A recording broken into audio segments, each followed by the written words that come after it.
नमस्कार, मेरे YouTube channel में एक बार आप लोगों का फिर से बहुत बहुत स्वागत है।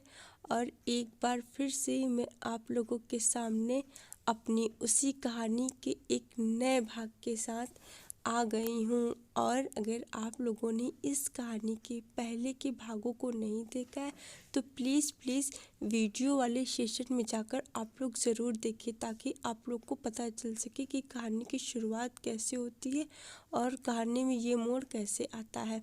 और अगर मेरे चैनल पर नए हैं तो चैनल को प्लीज़ सब्सक्राइब, वीडियो को लाइक ज़रूर कर दीजिएगा और कमेंट सेक्शन में ज़रूर बताना कि आप लोग को कहानी का यह भाग कैसे लगा।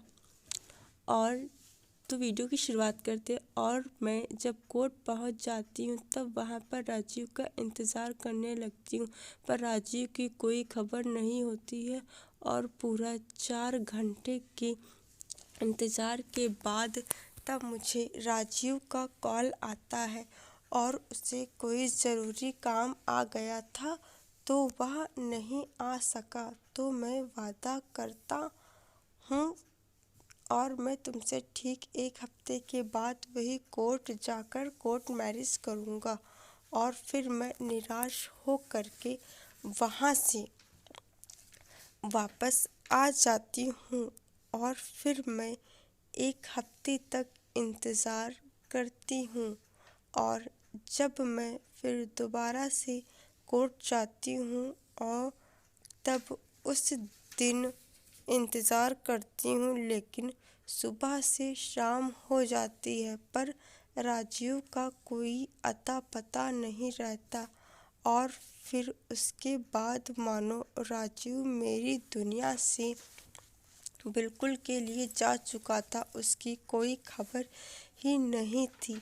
बस एक झूठे वादे के इंतज़ार में एक झूठी आस लगाए बैठी थी कि कभी तो राजीव वापस आएंगे। और राजीव दोबारा लौट कर ही नहीं आए।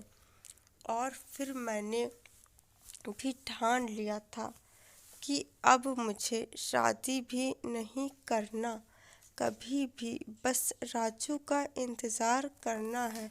और इस तरह से मेरे जीवन के साल गुजरते गए। मैंने 7 साल तक राजीव का इंतज़ार किया, लेकिन उसकी कोई खबर, नाम निशान नहीं।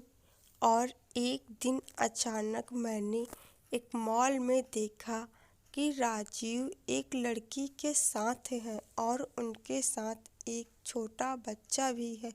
और फिर वह नज़ारा देखकर मेरी आंखों को मानो सदमा लगा। और फिर मुझ में इतनी हिम्मत ना हुई कि मैं राजीव का सामना कर सकूं। और फिर मैं उन रास्तों को सदा के लिए छोड़कर अपने घर वापस आ जाती हूँ। और फिर मैंने कभी भी शादी न करने का ठान लिया था।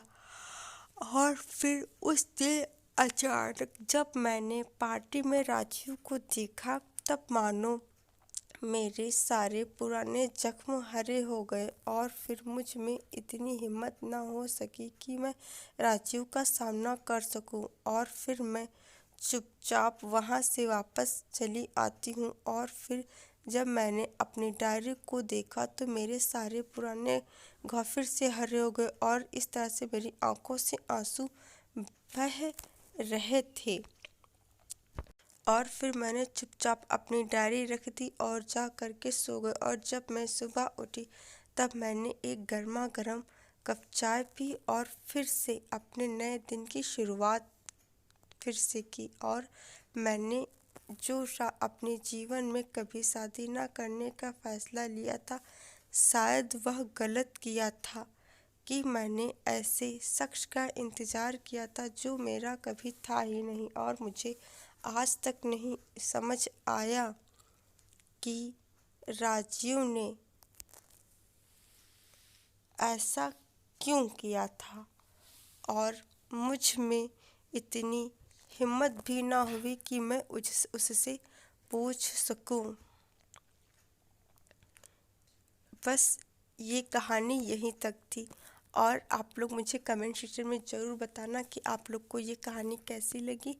और अगर आप लोगों ने इस कहानी का पहला भाग नहीं देखा है तो पहला और दूसरा भाग नहीं देखा तो प्लीज़ प्लीज़ आप लोग जाकर वीडियो सेशन में ज़रूर देखें और मेरे चैनल को सब्सक्राइब, वीडियो को लाइक ज़रूर कर दीजिएगा। और ऐसे ही आप लोग अपना प्यार और सपोर्ट मेरे चैनल के साथ बनाए रखिए। हम लोग बहुत जल्द मिलेंगे इसी चैनल पर एक नई कहानी के साथ। Thank you so much. धन्यवाद, शुक्रिया।